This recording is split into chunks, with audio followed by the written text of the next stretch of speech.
Ayan po, nakahanda na raw mga kabida ito hong arresting team. Okay? Laban ho dito sa mga senador na isinangkot po sa issue po ng korupsyon sa flood control projects mga kabida. Ito po ang ibinunyag po ngayon ni Ombudsman Boying Rimulya, mga kabida, kung saan po ay sinabihan po niya ito hong si Senate President Tito Soto na wag hong mag-alala na baka ikudita siya dahil mababawasan na raw mga kabida yung nasa minority block dahil malapit na raw na maaresto itong mga senador na ito, okay, na iniimbestigahan po ngayon ng Department of Justice. Eto, babasahin ko lang po itong article ng Abante. Ang headline po nila dito, arresting team versus mga senador nakatambay na. Boying Rimulya. Ayun. Wala umanong ikabahala si Senate President Vicente Tito Soto III sa grupong nagtutulak ng kudita sa Senado dahil malapit nang maaresto ang ilang senador na sangkot sa flood control scandal. Ito ang sinabi ni Ombudsman Jesus Crispin Boying Rimulya sa gitna ng nabikong kudita sa Senado noong nakarang linggo, kung saan balak sanang iluklok si Senadora Loren Legarda bilang kauna-unahang babaeng Senate President sa kasaysayan ng Pilipinas. Sa programang executive session sa DZRH nitong Sabado, binati ng mga co-host si Soto dahil may community umano sa kanya nitong nagdaang linggo. Dito na umeksena si Rimulya at nagbigay ng mensahe kay Soto. Ito yung sinabi po ni Rimulya, mga kabida, Huwag kang mag-alala. Yung arresting team naka-standby na, diin ni Rimulya. Kapag may naarestong senador sa hanay ng minority block, mababawasan ang bilang ng grupong gustong patalsikin sa pwesto si Soto. Hindi inilahad ni Rimulya ang pangalan ng mga senador na malapit ng maaresto, pero kabilang sa iniimbestigahan ng Department of Justice ay sina Senador Joel Villanueva, Jinggoy Estrada, Francis Escudero at dating Senador Ramon Revilla. Si Villanueva ay may kinakaharap na malversation complaint kung saan kabilang siya sa respondent sa 6 na reklamo laban sa Wawaw Builders at Top Notch Catalyst Builders Incorporated, submitted for resolution na ang reklamo kay Villanueva. Si Estrada at Revilla ay may kinakaharap na hiwalay na plunder complaint sa DOJ.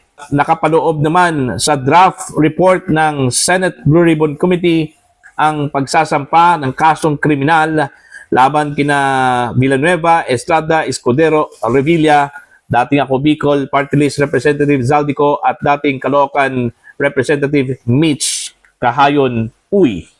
Ayon kay Prosecutor General Richard Fadolion, maaaring gamitin ng DOJ ang ilalabas na report ng Blue Ribbon Panel. Ayan. Yan po. So, ready na raw, mga kabida, ito hong arresting team. Napakalayo pa po. Sobrang inuunahan na po ni Rimulya ito hong gagawin po doon ho sa mga senador na ito, mga kabida. Kaya minsan po nauunsame kasi po inuunahan kasi ni Rimulya mga kabida. Ano po ito? Totoo na o bluff pa rin ito mga kabida? Di ba? Kasi mahilip kasing mag-bluff itong si Boying Katulad na lang po doon ho sa arrest warrant laban ho kay Bato de la Rosa. Sinabi po niya na meron dang arrest warrant. Nakita daw niya at nasa kanyang cellphone daw. Pero binuking siya ng kanyang kapatid na si Secretary John Vic Rimulya na hindi pala warrant of arrest yun, kundi dokumento po yun mula sa International Criminal Court na nagsasabing malapit na pong ilabas ang warrant of arrest against Bato de la Rosa. Inuunahan kasi. Mahilig kasi itong si Rimulya na inuunahan po niya yung pangyayari. Kaya sometimes nauunsami po mga kabida. See? So ito, anong sa tingin ho ninyo dito? Pananakot lang ba ito ni Rimulya? O binibigyan lang niya ng lakas ng loob ito kung si Tito Soto, mga kabida, para hindi ho mag-alala. Baka one day, maggising na lang ito na hindi na po siya Senate President. Although alam po natin na itong mga tatlong senador, ito yung pinagdidiskitahan po ngayon, mga kabida, ng administrasyon. Okay? Isinasangkot sa issue po ng corruption, sa flood control, mga kabida, no?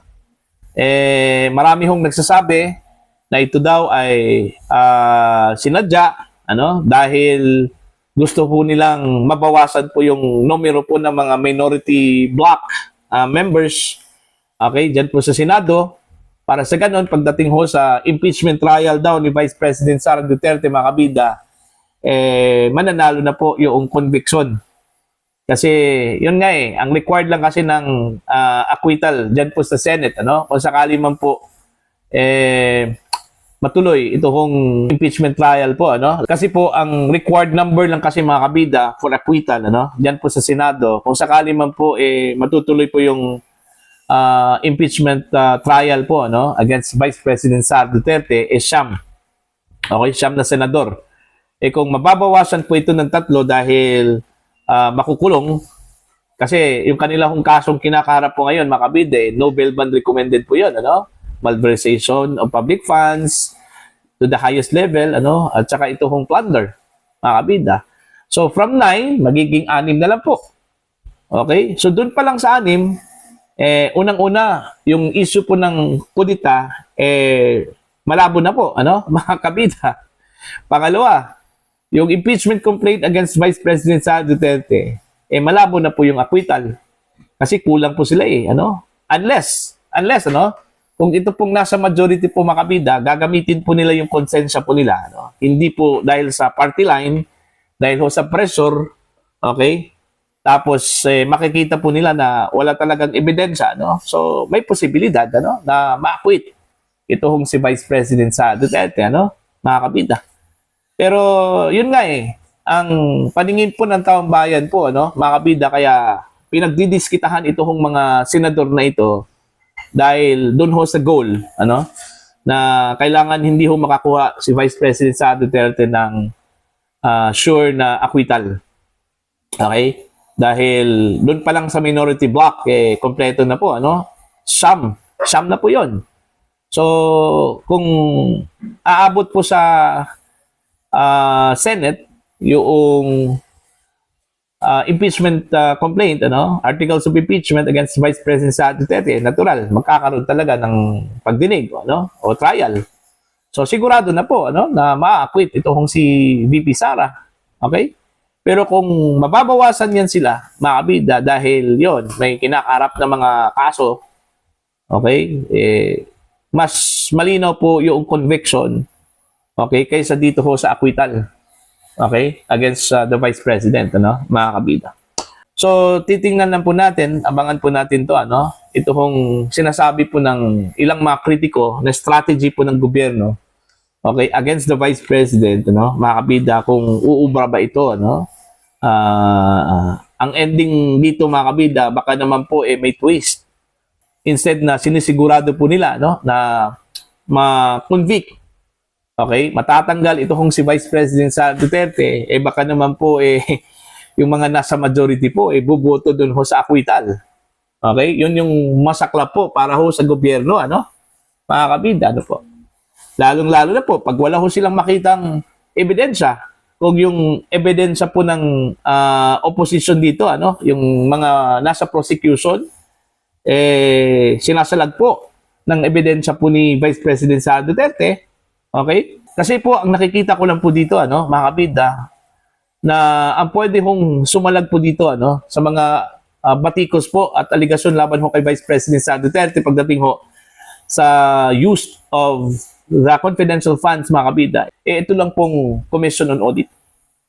Okay? Kapag sinabi po ng Commission on Audit na wala hong problema, okay, ito hong confidential funds ni Vice President Sara Duterte, at ito po ay well liquidated, mga kabida, patay kang bata ka. Okay? Baka sasampalin po ng mga nasa prosecution yung sarili po nila, mga kabida. Dahil wala hong nangyari po dun ho sa kanila hong kaso, ano?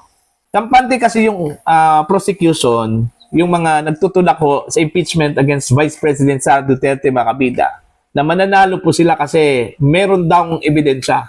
So titingnan natin yung ebidensya po nila, no? Kung ito ba ay katanggap-tanggap dyan po sa impeachment court. Okay? Iba kasi yung appreciation po ng hindi mga abogado kaysa dun ho sa mga abogado.